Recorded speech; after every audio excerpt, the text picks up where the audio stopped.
বাংলায় এসআইআর নিয়ে বিএলওদেরকে হুমকি, কমিশনে বিজেপি। দিল্লির জাতীয় নির্বাচন কমিশনে বিজেপির প্রতিনিধি দল। নয়াদিল্লি থেকে টেলিফোনে রয়েছেন আমাদের প্রতিনিধি বিজেন্দ্র সিংহ। বিজেন্দ্র, কি খবর রয়েছে? দেখো, এই মুহূর্তে ইলেকশন কমিশন নির্বাচন সদনে পৌঁছেছে বিজেপির প্রতিনিধি দল।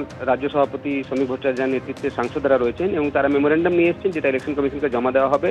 মিটিংয়ে যাওয়ার আগে সুকান্ত মজুমদার, প্রাক্তন প্রদেশ সভাপতি এবং কেন্দ্রীয় মন্ত্রী জানিয়েছিলেন কি তারা বিশেষ করে পশ্চিমবঙ্গে যে বিএলওদেরকে হুমকি দেওয়া হচ্ছে, মুখ্যমন্ত্রী কিছু বক্তব্য রেখেছেন, সেটা তারা লিখিতভাবে নিয়ে যাচ্ছেন এবং তারা চাইছেন কি পশ্চিমবঙ্গে যখন এসআইআর করার পরিকল্পনা নিয়েছে ইলেকশন কমিশন, সেক্ষেত্রে তারা চাইছেন দ্রুত সেটা করা হোক এবং যেন সেখানকার প্রশাসন নিরপেক্ষভাবে কাজ করে, সেই আবেদন নিয়ে তারা ইলেকশন কমিশনের কাছে গেছেন। এখন দেখতে হবে মিটিংয়ের পর তারা কি জানাচ্ছেন। তবে যে অভিযোগগুলো তারা এর আগেও করছিলেন, সেসব লিখিত আকারে সেন্ট্রাল ইলেকশন কমিশনকে দেওয়ার জন্য এই মুহূর্তে বিজেপির সাংসদদের প্রতিনিধি দল পৌঁছে গেছে নির্বাচন সদনে। ধন্যবাদ বিজেন্দ্র। নির্বাচন কমিশন একটি সাংবিধানিক সংস্থা এবং সেই সাংবিধানিক সংস্থা সিদ্ধান্ত নিয়েছে যে এসআইআর হবে এবং তারপর থেকে সেই নির্বাচন কমিশনের উপরে একের পর এক আক্রমণ যেভাবে মুখ্যমন্ত্রী করছেন, আমার মনে হয় এটা ভারতের সংবিধানের উপর আক্রমণ এবং যেভাবে ভয় দেখানোর চেষ্টা করছেন উনি বলছেন যারা সরকারি কর্মচারী আছে তাদেরকে ধমকি দিচ্ছেন যে ভোটের আগেও রাজ্য সরকার থাকবে, ভোটের পরে রাজ্য সরকার থাকবে।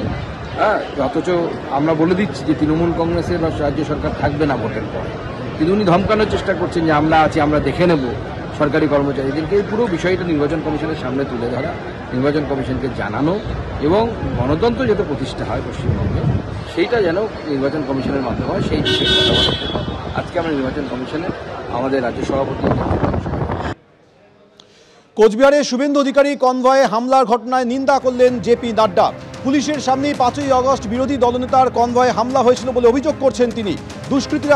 তৃণমূলের দুষ্কৃতীরা হামলা চালিয়েছে। 5ই আগস্ট পুলিশের সামনে বিরোধী দলনেতার কনভয়ে হামলা হয়। মমতা বন্দ্যোপাধ্যায়ের আমলে রাজ্যের আইন শৃঙ্খলা ভেঙে পড়েছে। এটা শুধু কোনো জনপ্রতিনিধির ওপর হামলা নয়, গণতন্ত্রের উপর হামলা। বাংলায় বিরোধী দলনেতারই কোনো সুরক্ষা নেই, তাহলে সাধারণ মানুষের নিরাপত্তা কোথায়? পোস্টে সরব জেপি নাড্ডা।